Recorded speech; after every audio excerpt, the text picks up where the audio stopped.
ça a changé ma vie parce que je ne pouvais plus vivre normalement. Or, tout se passait bien dans ma vie. J'étais très heureuse.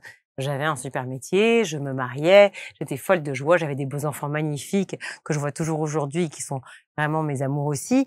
Vraiment, j'avais pas... Il n'y avait rien qui justifiait que tu sois dans cet état. Non, il n'y avait rien qui justifiait. Et le problème, c'est que...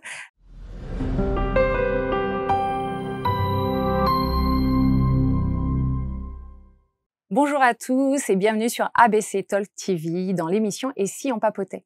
Aujourd'hui, on va papoter thyroïde. Thyroïde et maladies associées, particulièrement la thyroïdite d'Hashimoto.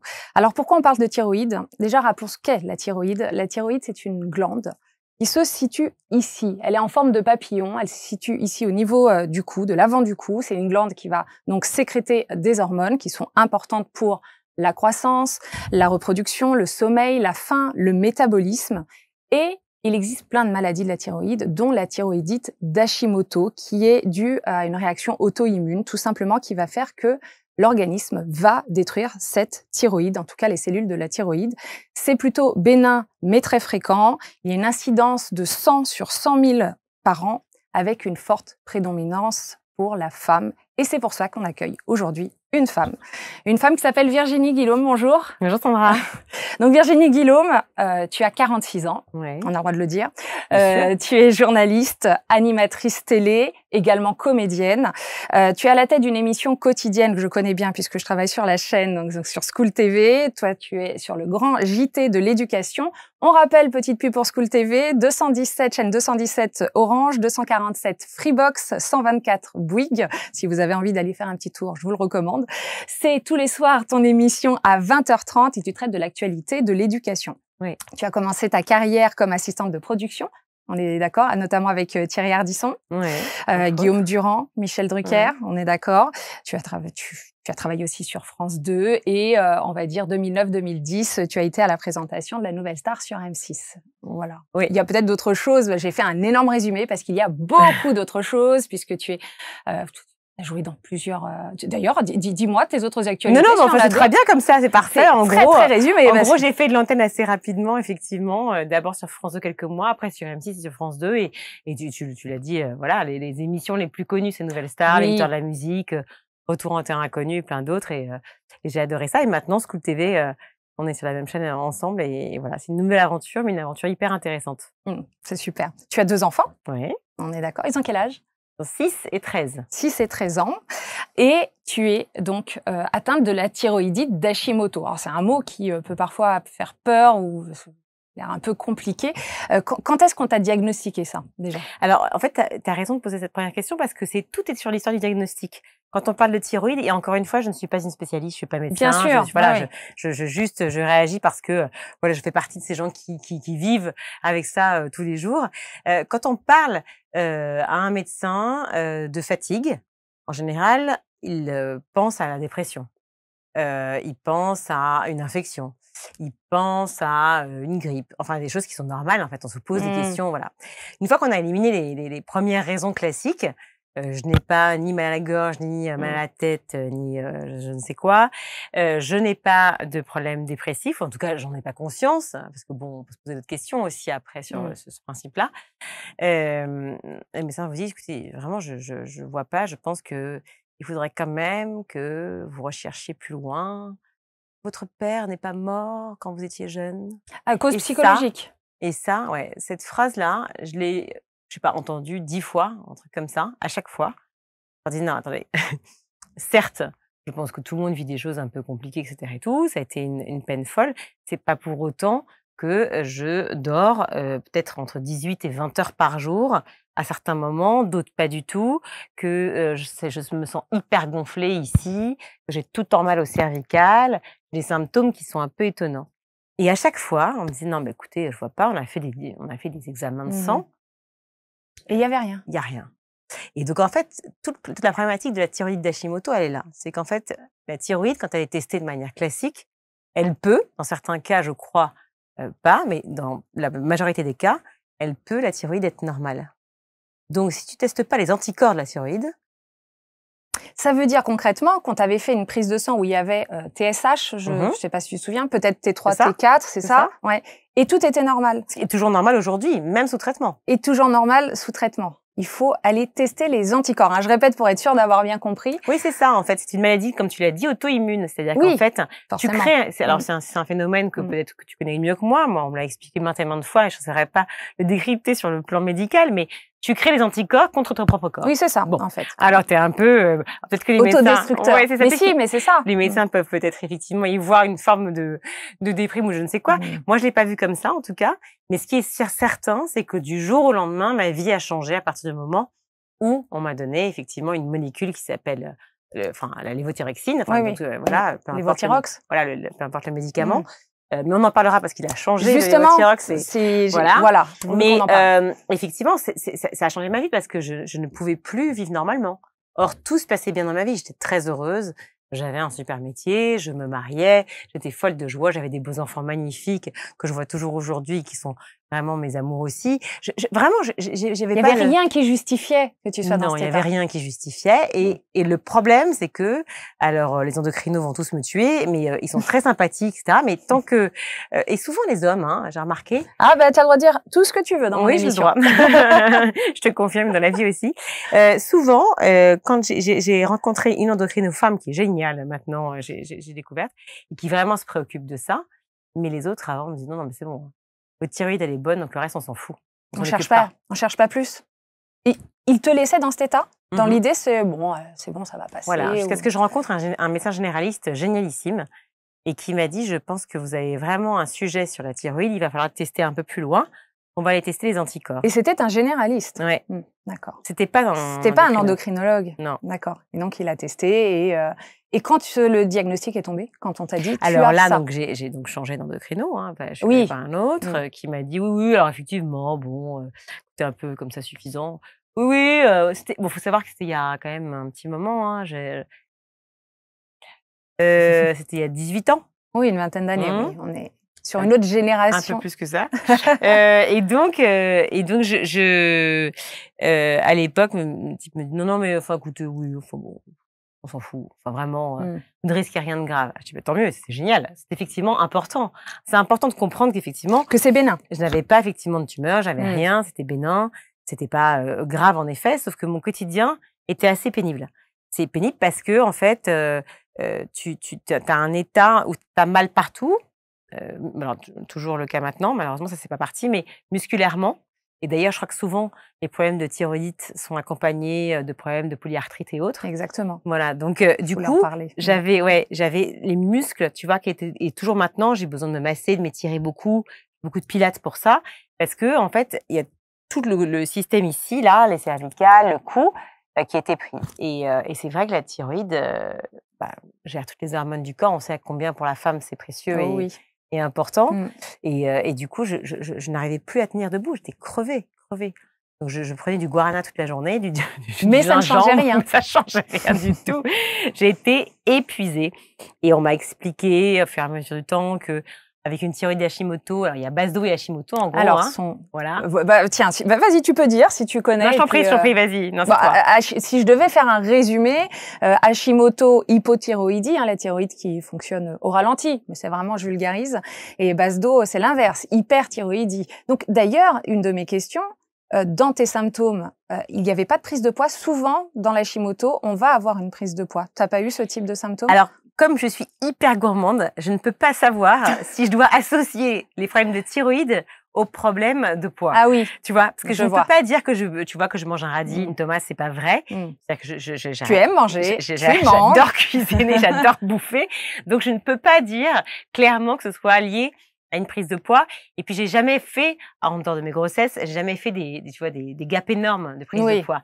Donc, effectivement, je varie 3 kilos facilement, mais je veux dire, ce n'est pas, voilà. Alors, est-ce que c'est lié à la thyroïde? J'en sais rien. Oui, là, franchement, je ne peux pas juger. Et donc, toi, tu m'as décrit certains symptômes et il y a eu le traitement. Oui. Et avec le traitement, lévothyrox, tout est parti ou...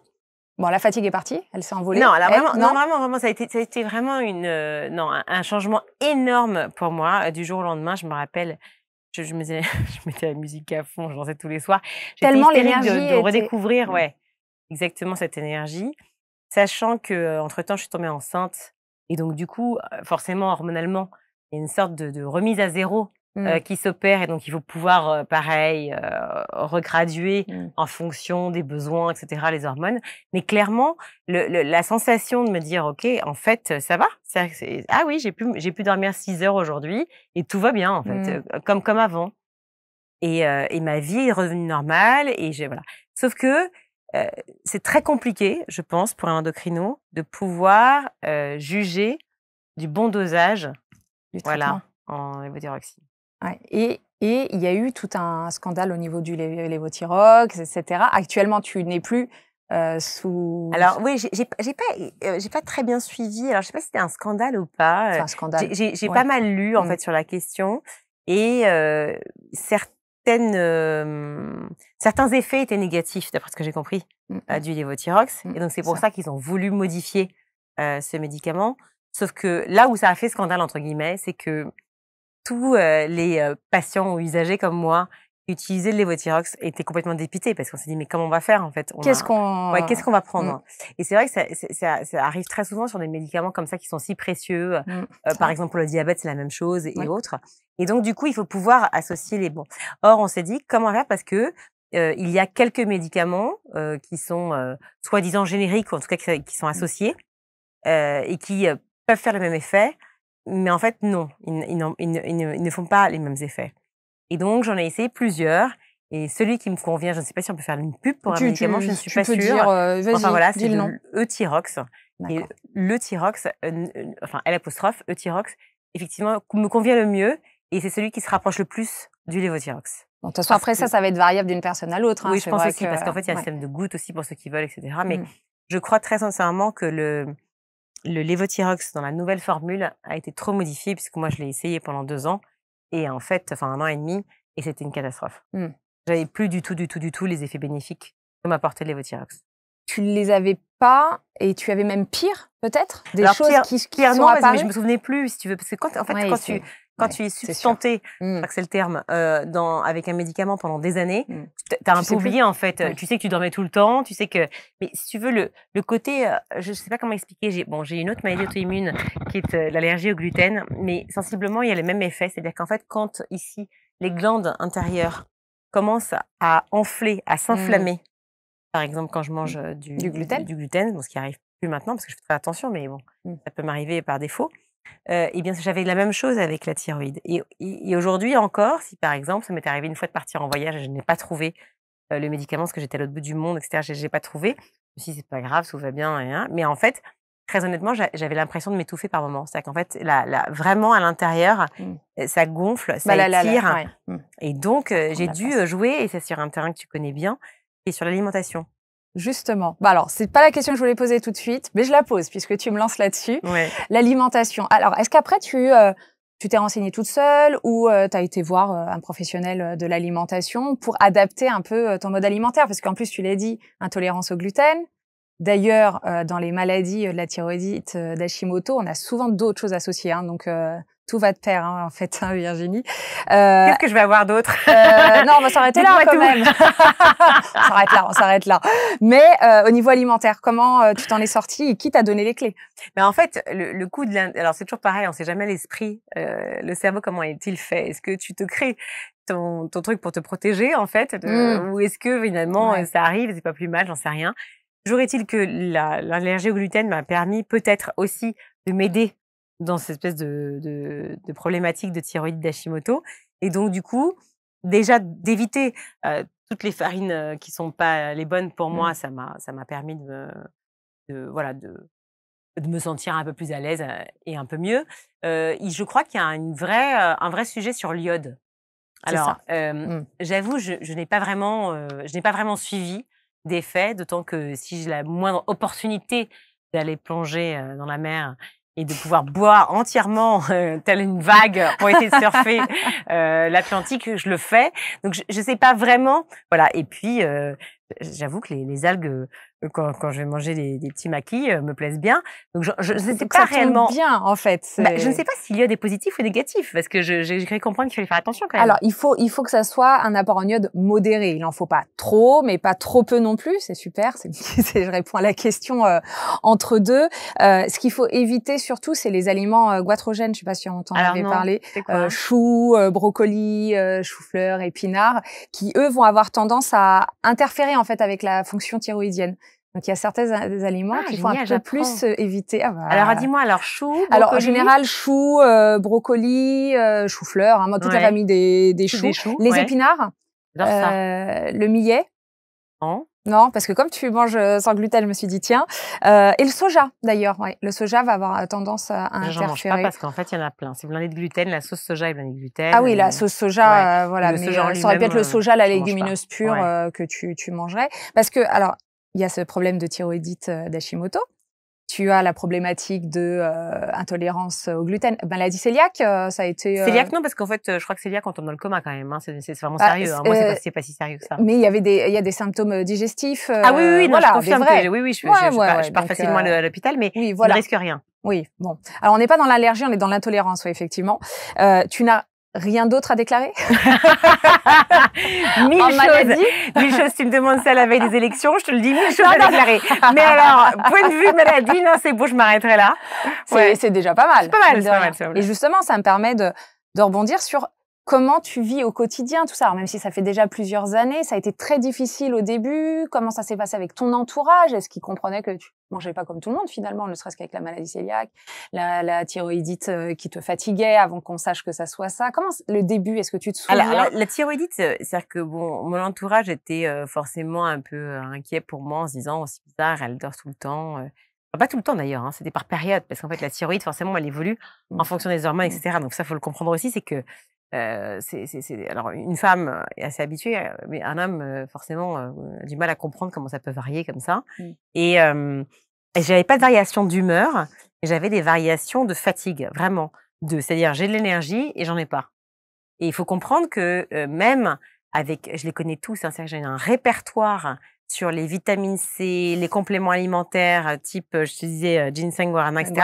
Ah non, mais je suis une experte dans toutes les marques, parce que même quand tu prends des choses, d'un coup, ton corps ne veut pas répondre, il ne répond pas. C'est-à-dire qu'il n'y a pas d'énergie, il n'y a pas le... Il se passe rien. Tu sais, c'est comme quand tu allumes, il n'y a plus de batterie. Voilà, la gaz. Et si jamais tu n'as pas le briquet, ça ne peut pas fonctionner. Tu peux beau faire ce que tu veux, voilà, il faut une étincelle. Et là, c'était bon. Et c'est vrai que pendant un temps, on se dit, mais c'est quand même étrange, quoi. Enfin, pourquoi si fatiguée, pourquoi? Et quand je rencontrais des médecins dont c'était a priori la spécialité, alors avant que je les rencontre eux, j'ai évidemment vu d'autres personnes, mais et qui me disaient non, bon, on s'en fout, enfin, une importance. Toi, il y a quelque chose de grave, des polypes, et on l'aurait vu. Pas, des nodules, parce que c'est comme ça, je crois. Des nodules sur la thyroïde, un cancer, etc. Des choses graves. Bon, mais dans ce cas précis, il n'y a rien. Donc, bon, voilà. Donc, c'est pas grave. Allez faire du sport, allez chez votre psy, etc. J'ai payé beaucoup de séances de psy. Parce que dans le doute, tu t'es demandé... Ce qui était vachement passionnant. Hein. Mais c'est toujours bien, on a tous besoin d'un psy. Hein. Évidemment, j'ai discuté pendant des mois, etc. Et tout, c'était très sympa. On devenait copains, copines avec les uns les autres. On prenait des cafés, c'était plutôt des séances de psy. Voilà, mais à chaque fois, il me disait, non mais bon, je crois qu'il y a un autre sujet. Oui, je pense. Je crois clairement qu'il y a un autre sujet. C'est pas tant la psy, autant que c'est très intéressant intellectuellement et c'est vraiment passionnant. Mais autant, je pense qu'il y a un autre sujet qui est de l'ordre vraiment médical, quoi. Enfin, il faut aller chercher. Et donc, encore une fois, quand ce généraliste, Laurent Catan, pour pas le nommer, me dit, je pense qu'il va falloir aller chercher sur les anticorps. Alors moi, je dis, les anticorps, c'est-à-dire... Et voilà. Et en fait, ça a bouleversé les choses en très peu de temps. C'est-à-dire qu'il faut comprendre qu'au bout du 2e ou 3e jour, j'avais plus la même vie. Ah oui, ça a été extrêmement rapide. J'imaginais quand même une adaptation du traitement. Ah non, pas du tout. Pas été le cas. Alors après, si tu as une adaptation en fonction, effectivement... Oui, du dosage, voilà. qu'on disait tout à l'heure. C'est ça. C'est qu'au départ, tu démarres, je sais pas, à 50, après tu augmentes, etc. Mais déjà, dès le début, tu as ressenti des effets strictement rien là à voir. où tu chantais dans ta voiture la musique à fond. C'est ça, c'est ça. Ouais. Et c'est vrai que beaucoup plus jeune, je travaillais énormément, je bossais énormément parce qu'en fait, pour payer tes études, travailler en même temps. Eh ben, je travaillais, j'étais jeune journaliste en même temps, je vendais des chaussures le week-end, j'étais serveuse le soir, etc. Donc en fait, je cumulais comme tous les étudiants 1000 Une jobs, et vie, même quand tu démarres dans tes premiers mmh. boulots, tu cumules 1000 jobs. Donc je travaillais énormément, je sortais énormément et j'avais très peu besoin de dormir. Je dormais très peu et j'allais hyper bien. Donc le gap entre j'ai cette vie-là et quelques années plus tard, pas si longtemps après, hein, mais quelques années plus tard, se retrouver à te dire: «Mais tu es paralysée, tu es chez toi». Tu te dis: «Mais enfin, j'ai l'impression de plus avoir d'âge, d'être complètement, que se passe-t-il?» Et tu comprends pas. Et le temps que tu mets aujourd'hui, heureusement qu'il y a des réseaux sociaux, heureusement qu'il y a des émissions comme la Heureusement tienne, qu'on en parle, ouais. heureusement qu'on en parle et qu'on a des discussions où tout d'un coup, les gens peuvent Se avoir des dire témoignages. Mais pardon de faire la vieille conne, mais il y a 20 ans, il n'y avait pas autant, évidemment, d'accès. oui. Et certes, beaucoup en parlaient, hein, mais peut-être pas aussi facilement. Et donc du coup, j'étais quand même un peu seule dans mon monde à me dire: «Il y a un truc qui va pas, mais je sais pas ce que c'est, il faut que je comprenne». Donc ça a vraiment, vraiment bouleversé ma vie. Et je comprends pourquoi il faut 6 mois pour aller voir un endocrino aujourd'hui. Parce que il y a un monde fou déjà. Je pense qu'évidemment, le Mmh. nuage de Tchernobyl a joué pour beaucoup. Et puis ensuite, parce que la pollution, parce que beaucoup de facteurs ont fait qu'on est malheureusement pris par ça. Et je crois que la thyroïde est un peu maltraitée Mais justement, est-ce aujourd'hui. que dans la famille, il y a d'autres personnes qui ont des problèmes de thyroïde? Ma Parce mère qu'il y vient a de des Ouais, prédispositions génétiques. ma mère vient de découvrir. Ah là, il y a peu. 81 ans. On est sur Hashimoto ou sur une hypothyroïdie? Non, je crois que c'est une hypothyroïdie dans D'accord. son cas. Personne d'autre Je à ne ta sais pas. connaissance? Pour l'instant, non. Bon, bah alors s'il y a des proches de la famille de Virginie qui nous regardent et que vous vous sentez très très fatigué entre autres, allez voir tout ça. Voilà, on sait jamais. Hein. Non, mais parce que toi, tu n'as pas vu de déclencheur. Il y a des déclenchements, ça peut être le stress et des infections virales. On a remarqué ça dans Hashimoto. Est-ce que quand tu essayes de revenir en arrière, tu as l'impression que c'était un moment de ta vie où il y avait un fort stress ou une infection virale et il s'est passé quelque chose Alors à ce une moment-là? infection virale, c'est possible parce que j'ai fait plusieurs voyages en Inde qui ont duré un certain temps. D'accord. Et alors, même si tu te supplémentes tu sais, comment ça s'appelle? C'est, comprimé que tu prends pour le palu, Savarine, Oui. voilà, Mmh. qui effectivement joue beaucoup. Je pense que malgré tout, tu évites le palu, mais tu évites pas d'autres virus. D'autres choses? Ouais, ouais. Et je pense que j'ai dû récupérer 2-3 choses, au passage. Heu, Maintenant de dire oui ou non un virus a joué, j'en sais rien, je peux pas le juger, Ouais. je sais pas.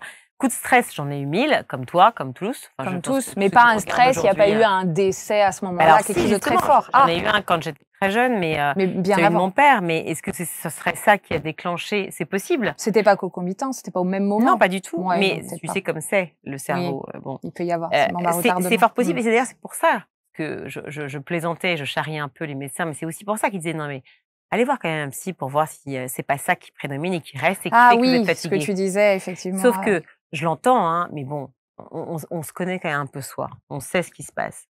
Quand ça va pas du tout, quand on est vraiment pas bien et cetera, on a souvent du mal à se l'avouer, mais quand même au fond de soi, on sait que c'est quelque chose qui est lié. Moi, au fond de moi, je savais très bien que j'étais vraiment, enfin, vraiment, j'allais bien. C'est-à-dire que j'avais effectivement des petites scarifications. C'est-à-dire que, comme nous tous, on a des Oui, petits, voilà. oui. C'est ma blessure à moi que je garderai toute ma vie, celle d'avoir perdu mon père jeune, mais c'est n'empêche que j'étais quand même bien. J'étais heureuse, j'allais bien. Mmh. J'avais pas de raison d'être Oui. dans cette Toi, situation-là. ça te semblait pas du tout. Donc c'était pas logique, si tu veux. Il y a un Donc truc à qui force de collait pas. ouais, à Mmh. force de pouvoir te dire: «C'est pas logique, quelque chose qui va pas, il faut que je puisse aller», et heureusement que je suis tombée sur, eh bien, des personnes qui ont été, positives pour moi et qui m'ont amenée sur ce terrain-là. Parce que sinon, je serais restée, je me rappelle encore d'un endocrino que j'ai vu, dans le 16e à Paris, qui me disait: «Non mais on s'en fout complètement quoi, vous allez dormir, vous irez beaucoup mieux», enfin complètement, mais alors C'est ta traduction de ce qu'il a dit ou c'est vraiment ces termes? Ça m'intéresse. Ah bon, avec oui, ton bah, peut-être pas dit: «Je m'en souvenir. fous», mais il dit: «Ça Mais nous est c'est égal». vraiment. Ouais. Ça nous est égal parce Mmh. qu'en fait, il y a rien de grave, donc vous vivez avec et puis vous avez qu'à aller chez le psy. Il y avait d'autres phrases insupportables comme ça. Non, De celle-ci m'a suffi. l'entourage peut-être? Si, Non. l'entourage peut être très violent. Non, ça n'a pas été le cas? Non. Il disait pas, «Elle est feignante la Virginie», ça c'est typiquement ce qui peut, arriver. Non, parce que je travaillais. Quand même, malgré, crevée, la mais je douleur travaillais. de la fatigue. Ouais. Donc ça, il le voyait pas. C'était invisible. En fait, c'est un handicap invisible. De toute manière, si on arrive à bien jouer le jeu. Mais donc tu travaillais, tu continuais, mais avec énormément de pénibilité. Oui, c'est ça. C'était quelque chose mais c'était douloureux du coup. Ou pas? Non, Enfin, douloureux, pas au sens enfin, de la douleur physique, hein, au sens de la douleur morale. à partir du moment où, encore une fois, où j'ai commencé à prendre ce médicament, ça m'a changé. Après, j'ai l'impression de faire une ode à Non, bah, l'Euthyrox, mais c'est pas. Je vais écrire un poème à l'Euthyrox. Ben, je crois. D'ailleurs, allez, copie.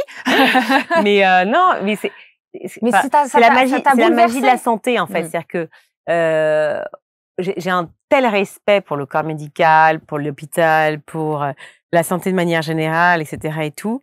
Je le vois, à part ces 3 types que j'ai rencontrés, que j'ai trouvé profondément hautains et puis pas du tout.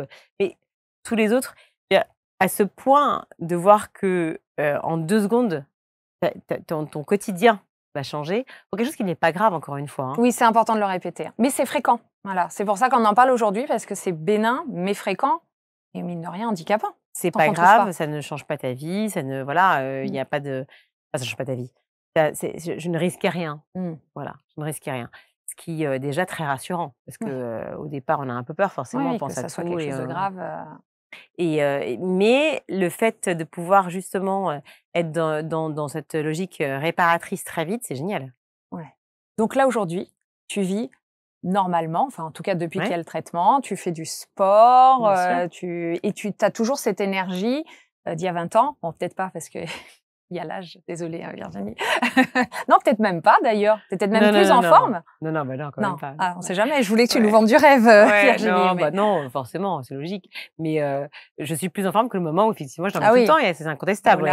Et ce qui est vrai, c'est qu'en revanche, la notion de sport est très importante parce que plus tu fais du sport, plus en effet tu es en forme. C'est-à-dire qu'il n'y a pas de côté je fais du sport, je suis crevée, je tiens plus debout. Non, moi, plus j'étais fatiguée et plus j'allais faire du sport et mieux je me portais. Tu fais quoi comme sport actuellement? Moi, je fais du pilates. Uniquement le pilates, tu en as parlé tout à l'heure. Du pilates, toi toute seule ou accompagnée par un coach? Avec un coach, D'accord. Combien de fois par semaine? Donne-nous envie. 2 ou 3 fois par semaine. Ah, quand même, pas mal. Ouais, le pilates, c'est vraiment une. Tu t'es retrouvée là-dedans. Ça fait combien de temps? J'adore ça parce qu'en fait, ça permet l'étirement et la musculature, et tout en préservant le dos. Je pense que comme 90% des personnes qui nous regardent, j'ai mal au dos, hein. Voilà, rien de fou. En plus, tu colles les petites problématiques quand tu es à l'école, tu te tiens mal, etc. Donc, les scolioses et autres qui viennent se greffer. Le Pilates est une des rares activités où tu permets de travailler ta posture et tu protèges ton dos, tu le remuscles, tu remuscles toute ta sangle abdominale. Donc, tu vas vraiment travailler les muscles profonds. Voilà, exactement, les muscles profonds. Et je pense que c'est pas mal, surtout quand on doit parler de ce qui nous terrifie, nous les femmes, bientôt, et ça, la ménopause. Non, mais tu vois, il faut pouvoir réfléchir à la suite. Bah, merci pour ce témoignage. Alors, si tu avais, Virginie, une phrase à dire à la personne qui nous regarde aujourd'hui, qui pense peut-être avoir un problème de thyroïde ou qui vient d'être diagnostiquée, je vais plutôt dire ça, une phrase à dire à la personne qui vient d'être diagnostiquée Hashimoto, qu'est-ce que tu lui dirais pour la rassurer? Je dirais, ne t'inquiète pas, ça arrive, on vit bien avec. Il faut juste avoir les bonnes personnes autour de soi pour trouver la molécule qui convient. L'adaptation, elle est un peu pénible, un peu longue. Le temps que tu vas mettre à trouver le bon dosage. Les 25, je ne sais pas si ça s'appelle les microgrammes, je ne suis pas sûre. Oui. Les 25 qui jouent par plaquette, déjà, c'est une différence terrible. C'est-à-dire qu'en fait, c'est du jour au lendemain, ce n'est pas la même personne. Donc, il faut pouvoir vraiment prendre le temps d'être dans un bon dosage. Une fois que tu as trouvé ça, ça peut prendre du temps. Après, c'est la belle vie. C'est la vie d'avant. Belle vie, en tout cas, j'ai l'impression, moi, vraiment, je me sens pas, je me sens pas dans une situation entre guillemets de handicap comme j'ai pu l'être au pendant moment longtemps. Où il n'y avait pas le diagnostic de poser, etc. Oui, tu as une vie dite normale. Oui. Comme la Virginie d'avant. Oui, c'est ça. À peu près. J'ai un petit jeu que j'aime bien faire à la fin. Alors, c'est un peu pour connaître Virginie. Je ne sais pas si tu connais le jeu du « tu préfères ». Non. Donc, tu vas lancer le dé en l'air, tu l'attrapes. Il y a écrit « tu préfères ceci ou cela ». Et alors, ça n'a rien à voir avec Hashimoto. C'est juste pour te connaître, toi, et voir ce que tu préfères. Le problème, le pire, c'est qu'il faut le rattraper. Ah oui, alors ça, c'est peut-être le... Non, ça va, tu y arrives. Tu préfères te lever tôt ou te coucher tard? Ah, évidemment, me coucher tard. Si possible, bien bouffer et faire la fête. Ça, on l'avait compris. Bon, voilà, au moins, ça concorde bien avec ce que tu avais dit tout à l'heure. Attends, je regarde quand même les Tu autres veux en faire questions, un ça me autre? fait mal. Allez, vas-y. Avoir un travail que tu aimes avec un faible salaire, avoir un travail de mère, j'aurais pas dû la poser cette là. Attends, Ah non, non, t'es obligé. Allez, tu es obligé. Non, eh ben, c'est le choix que j'ai fait. Avoir un travail que tu aimes avec un faible salaire ou avoir un travail que tu détestes avec un revenu élevé. C'est le choix que j'ai fait là. C'est super intéressant. En fait, j'étais donc sur des grosses chaînes. Hein, intéressant que t'en parles, ouais, parle-en. Et j'avais un travail qui était super agréable. Hein. On a la chance d'être indépendant, d'être libre, de travailler quand on veut, etc. Sauf qu'en fait, c'est une indépendance qui est assez relative, hein, parce que du jour au lendemain, on peut sauter, on peut être viré. Et puis surtout, on n'a pas du tout de revenus fixes. Donc, c'est assez dangereux. Quand on fait des émissions comme je faisais sur France 2 ou M6 et que tu es en prime time, tu gagnes très bien ta vie. Mais je suis partie de France 2 parce que j'avais envie de faire d'autres choses, notamment du théâtre.